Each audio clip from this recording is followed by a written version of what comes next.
86.000 millones, como siempre contamos, 350 trillones de conexiones, y cuando se te pierden, perdés circuitos con la información que tienen adentro, es decir, con la memoria de las cosas de tu historia, con la memoria de todo lo que aprendiste y estudiaste, y también con la memoria de otras cuestiones importantes como son actos motores, si uno aprendió a jugar al tenis, si aprendió a patinar, esas memorias episódica, enciclopédica y procedural, todas pueden comprometerse en diferentes etapas de esta enfermedad degenerativa, que es la enfermedad de Alzheimer, que la tienen el 10% de los mayores de 65 años en Argentina, Wow. o sea, entre 300 y 400.000 personas. Es mucho, ¿no? ¿Ha aumentado la cantidad en los últimos tiempos, o no? Sí, vos sabés que se incrementó tanto en forma relativa como absoluta. ¿Y por qué? Porque la gente vive más tiempo. Vos pensás que Mira. en 1907, cuando Alzheimer, el doctor Alzheimer, describe la enfermedad, era rara, porque el promedio de edad de la región de Bavaria era de 45 años. Mm. Claro, si la gente ahora vive 80 y la enfermedad es edad dependiente, entonces claramente que aumenta. Y eso está pasando en todo el planeta. Mira, para el año 2000, según la OMS, había 20 millones de personas con Alzheimer. Para el 2020, ahora no más, Sí. la cifra trepó a 40 millones, se duplicó. Y para el 2040 se vuelve a duplicar y pasa a 80 millones. ¿Y por qué es esto? ¿Hay una epidemia? No, porque la población en promedio vive más años y Claro. entonces está más expuesta a las patologías degenerativas, entre ellas la enfermedad de Alzheimer. Ujú. Claro, doctor, esta enfermedad habló acerca de que es degenerativa y de que es progresiva también. En cuanto a la rapidez de su avance, ¿con qué tiene que ver? Mira, la patología es de un avance en general lento, o sea, Ujú. tiene muchos años de evolución. Tal es así que incluso el diagnóstico tarda. Mm. Y cuando haces el diagnóstico retrospectivamente, uno dice, ah, claro, hace 5 años, 6 años, que ya le notábamos cosas, ¿viste? Porque uno tarda en darse cuenta y la enfermedad de por sí suele ser lenta. No todos los enfermos de Alzheimer evolucionan de la misma manera. Hay algunos pacientes que están muy fuertemente determinados por la genética. Hay un 1% incluso que tienen entre 45 y 60 años, son formas preseniles, por supuesto que son importantes, intensas y de evolución rápida. Son las formas familiares de Alzheimer. Ujú. El resto son más esporádicas, donde no es que no juega lo genético, pero influye mucho lo ambiental. Y esas sí son de evolución de muchos años, de 10, de 15, de 20 años de evolución. Ujú. Ahora, doctor, generalmente uno cuando ve informes sobre el Alzheimer o ve películas inclusive, porque hay un montón que también dan cuenta de esta enfermedad, generalmente muestran pacientes avanzados y que en la gran mayoría lo que recuerdan son cosas de su infancia o de su juventud, por ejemplo, y no tanto lo reciente. ¿Por qué pasa esto y por qué se pierde más rápido la memoria un poco más reciente que la pasada? La enfermedad compromete, en primer lugar, un grupo de neuronas que están en el hipocampo, que tiene que ver con el sitio donde vos archivás los datos que tienen un tiempo y un lugar. Eso Sí, es tu historia. claro. Eso es tu historia. Y el problema que tienen en un principio es archivar. Lo que ya tenés archivado, finalmente podés evocarlo y vivirlo o contarlo. Es decir, si yo a vos te pregunto, o a un paciente que tiene esta patología, qué desayunó a la mañana, qué hizo la semana pasada, o qué película fue a ver, seguramente va a tener problemas. Pero si yo le pregunto hechos alejados, ¿en qué universidad estudió? ¿O Claro. dónde se recibió? ¿O quiénes fueron sus compañeros del secundario, de la primaria? Seguramente los va a poder contar bien, porque esos son datos que se fijaron fuertemente en un momento que el cerebro estaba muy sano.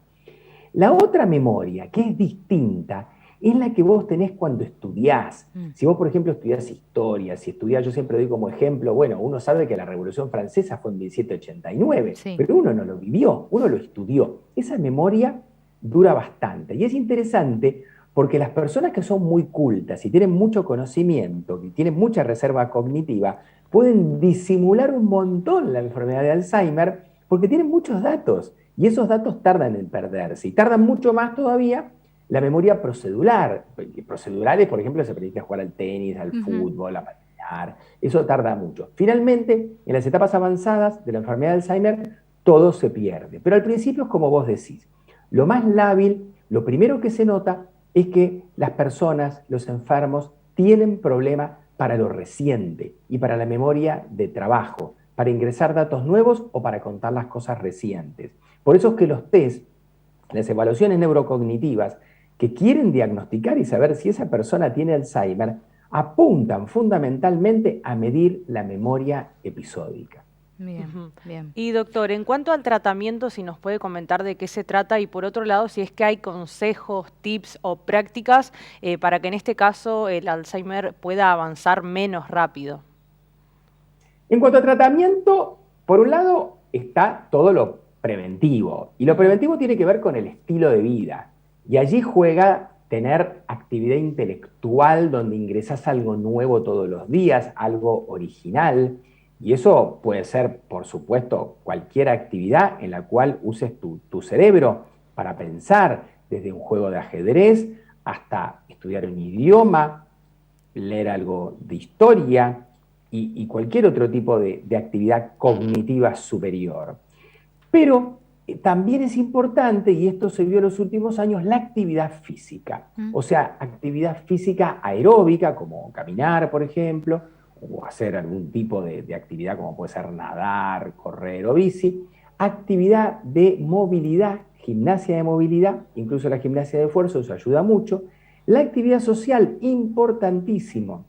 El ponerse en el lugar del otro, el saber contar algo, el saber escuchar, o el saber resumir lo que uno quiere transmitirle a la otra persona y encontrar justo el momento para decirlo. Eso requiere mucha inteligencia, una inteligencia especial, y también la actividad manual. Pero además de eso, de haber practicado eso durante toda la vida, es importante dormir con una buena arquitectura de sueño, es importante tener una alimentación con buenos nutrientes y tener un nivel de estrés fisiológico.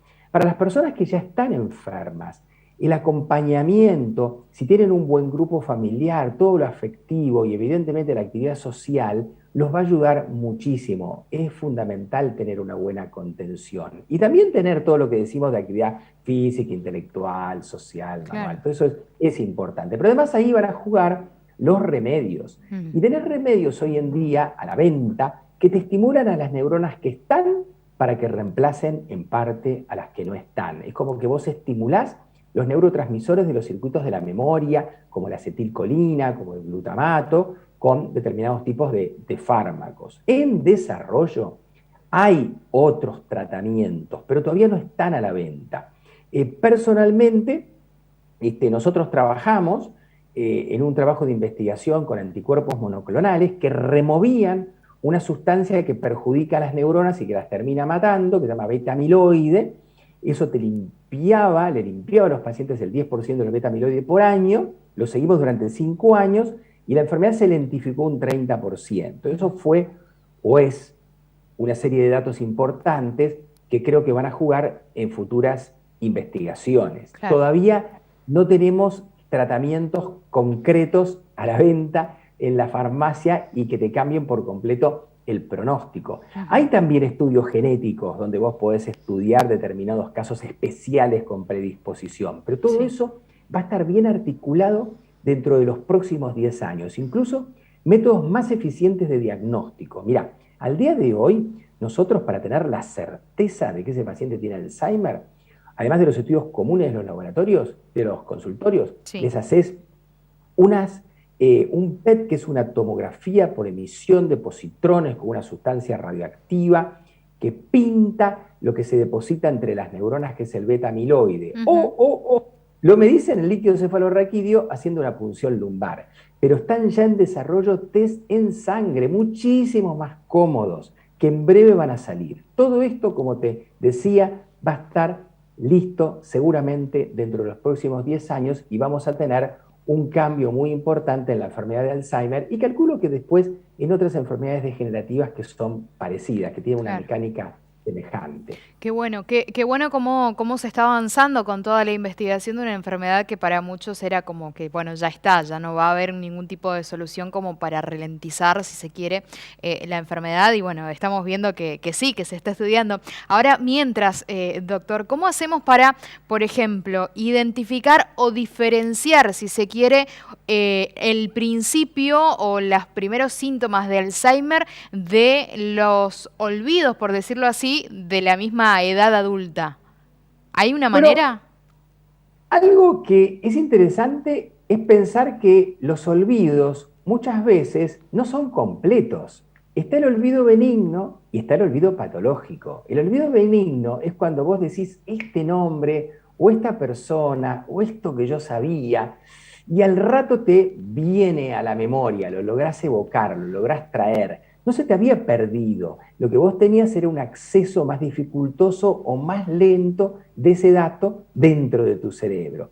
Lo grave es cuando el olvido es patológico. Nunca se recuperó el dato Claro. porque se perdió.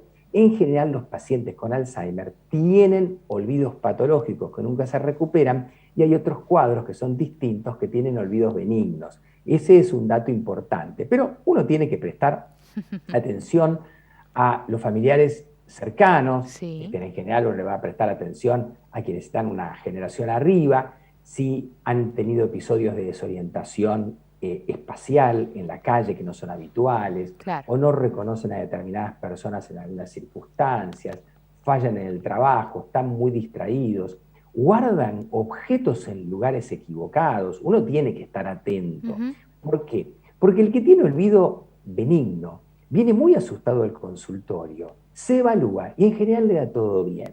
Pero el que tiene olvido patológico no es consciente. Cuando viene al consultorio es porque lo trae la familia y te Claro. dice, mire, doctor, yo me siento bárbaro, acá me trajeron mis hijos, yo no sé por qué, pero bueno, vine, pero yo me siento muy bien. Y le hacen la evaluación neurocognitiva y realmente tiene problemas. Claro, claro.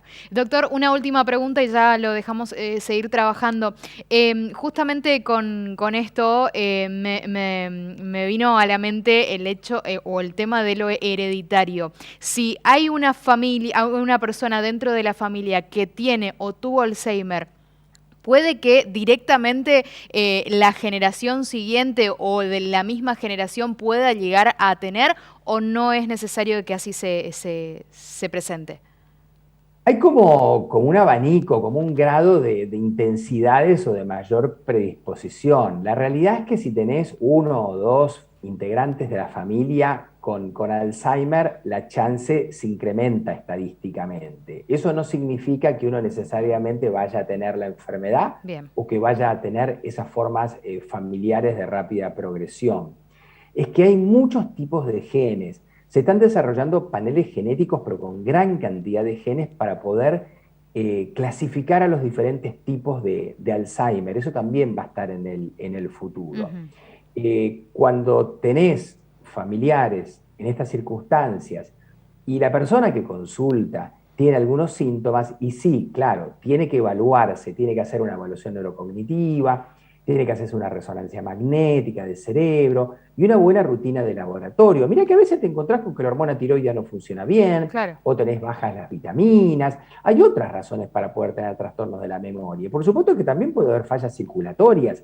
Hay que cuidar las arterias, hay que cuidar la presión arterial. Si uno es diabético, tiene que tener bien la glucemia. Ujú. Ojo con el cigarrillo porque da aterosclerosis. También hay otros factores que juegan y que de por sí te pueden dar trastornos cognitivos o pueden empeorar lo que sería un Alzheimer leve. Claro, claro.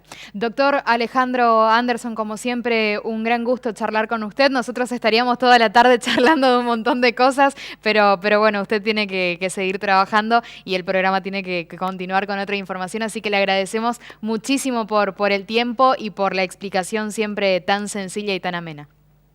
Bueno, gracias por invitarme, que terminen muy bien el día del Alzheimer, el día del estudiante, el día de la primavera, y será hasta la próxima. Hasta luego, muchas gracias, doctor. Bueno, ahí lo escuchábamos.